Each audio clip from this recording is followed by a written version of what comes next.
The pitch for the Expanse of Telltale series is we are putting you in the mag boots of one of the series' most influential and awesome characters, Kamina Drummer, and that we give you the full Expanse experience of flying around in zero-G, using your mag boots to walk up on walls, having these really tough decisions with a crew with wildly different perspectives, and their lives are in your hands.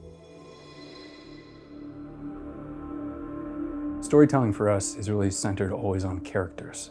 So when beginning to figure out where do you want to situate a story for an Expanse game, you're really asking a question about who do you want the story to be about? And for us, Kamina Drummer is the most interesting character on the show, and we found it really interesting to think about how to use a game to explore what her story was like leading up to the events of the television show and give players a chance to experience that for themselves. We're not doing the grand 4X conquer the solar system type of political story. We're actually telling this kind of high seas pirate adventure. It's treasure hunting and pirates and mutinies, and we're bringing it to the world of the Expanse.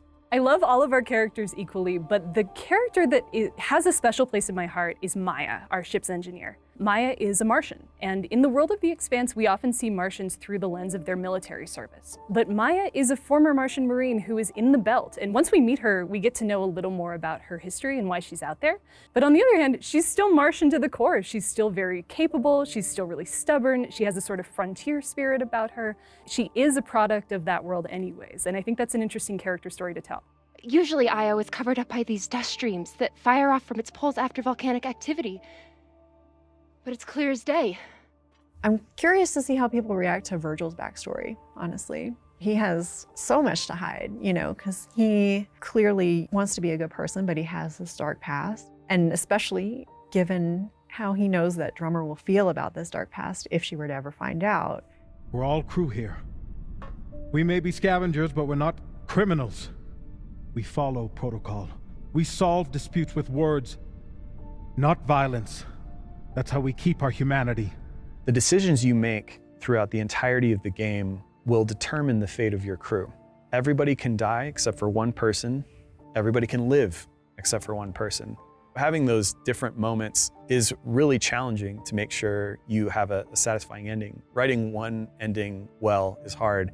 Writing multiple is very difficult. And making them feel like they are earned is a challenge, and we're super excited to see how players end up with their experiences in this game. I would hope that when making difficult choices in the game, players have some choices that feel like head choices, where you sit down, you put the controller down, you text your friend and go, okay, here's what I think could happen, and you sort of work through the pros and cons, and you make what you think is the correct choice. And some choices, I would hope, are more heart choices or instinct choices, where we put you in a deep emotional state and the player reacts. What do you think Cox would do? And they maybe have a chance to go, oh, is this the right thing to do? Or maybe they just go with their gut and deal with the consequences. I think you'll agonize over some of these choices. We want you to agonize over some of these choices because they're meant to be hard. I want the player to sit there frozen.